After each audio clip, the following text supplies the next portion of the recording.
Hey folks, this is Billy DKY, the truth seeker that simplifies and demystifies. Today we're going to be talking about UFC 100 predictions.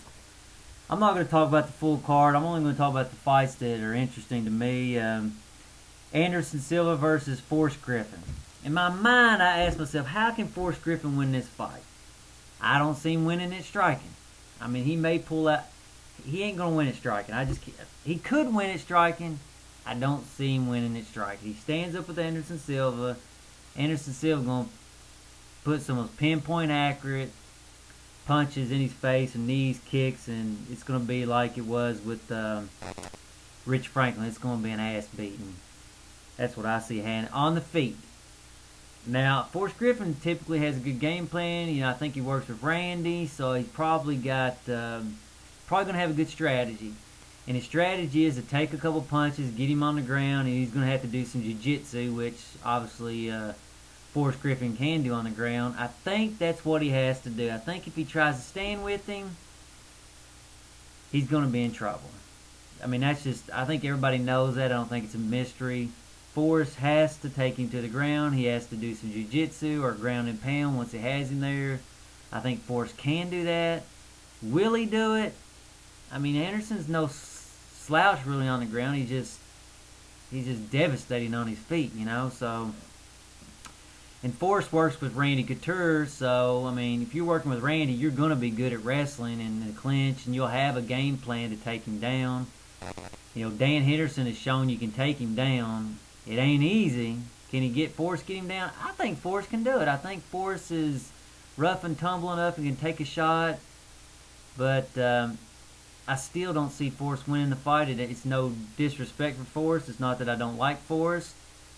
I just think Anderson's it's hard to beat some guy that's pinpoint accurate, hits hard, and follows it up with another pinpoint accurate punch or a knee or a kick. And basically, if you come at him, he's devastating. But I mean, obviously, he's shown that if you don't go at him, he's pretty boring to watch. And I don't think Forrest is going to make a boring fight with him. At least I hope he doesn't. I can't imagine that being a boring fight.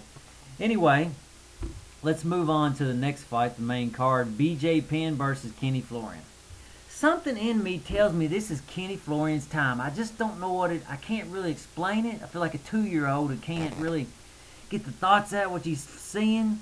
But like when they fought Joe Daddy Stevenson, I really felt like Kenny Florian did a much better job of putting him out, you know, than BJ Penn.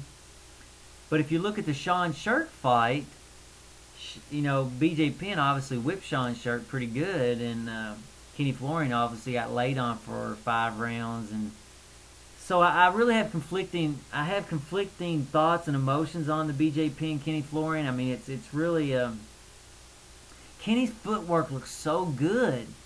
I think his last fight was with Joe Daddy. He just was dancing around him, and his boxing looked really, really good. And I think if Kenny wants to stand with BJ, I don't see BJ trying to take him down. And I'm not convinced Kenny's not good on the ground, because I don't think BJ's the kind of guy that's going to just lay on you. You know, BJ's going to try to stop you. BJ's not going to be doing like the last fight, the UFC 100, like Brock Lesnar, laying on me or trying to stop submissions. I mean, BJ's going to try to stop you on the ground, and I'm not convinced Kenny's a slouch. I think Kenny has shown that he can continue to evolve, but it's hard to deal with BJ Penn, you know. BJ's got a lot of spirit. And people underestimate BJ, you know.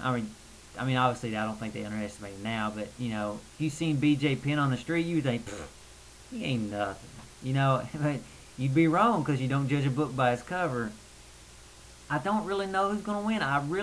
But something in my heart just tells me Kenny Florian's going to win that, but I don't know. It's a tough one to call, but I'm going to have to go with Kenny on it. I'd give Kenny a 60% chance of winning, BJ Penn at 40%. Obviously, it's no disrespect to either one of them because I think they're both great fighters. You know, and Kenny's not the kind of guy that Kenny can take a lot of abuse. You've seen that from the Sean Sherk fight. And going back to the Anderson Silva Forrest Griffin fight, I would give Anderson Silva at least a 60% chance of winning, and Forrest Griffin at most a 40% chance of winning. that's all I really have to say at this moment. I'm sure as I, talk to other people, get other insights, I might do a second prediction because I'm doing this one, the very night of UFC 100, just to get it out there and start getting thoughts from other people, and get some new insights. And I'll probably, if you haven't been watching MMA live, I've really been enjoying that, and Kenny Florian's on that as well. But I don't know, something I feel like it's Kenny's time. And here's what else I was going to say. BJ took a beating in that St. Pierre thing, that last St. Pierre fight. I think he said he got, I can't remember if he said a couple concussions or one. He got a concussion from it, and he's having, I think maybe blurred vision. He was having head issues, and when you get beat down like that, it has psychological, it's going to have psychological damage, not to mention the actual physical damage. And every time your brain's beat down, it's easier to get beat down the next time. So I think that may play a factor in it. I'm not really for sure, but it's something to consider. And anyway, like I say, I might do another one of these as time goes by, because we still got, oh my gosh, it's not even this month. It's next month sometime. I think it's the 8th of August or something like that. Anyway, take care, folks.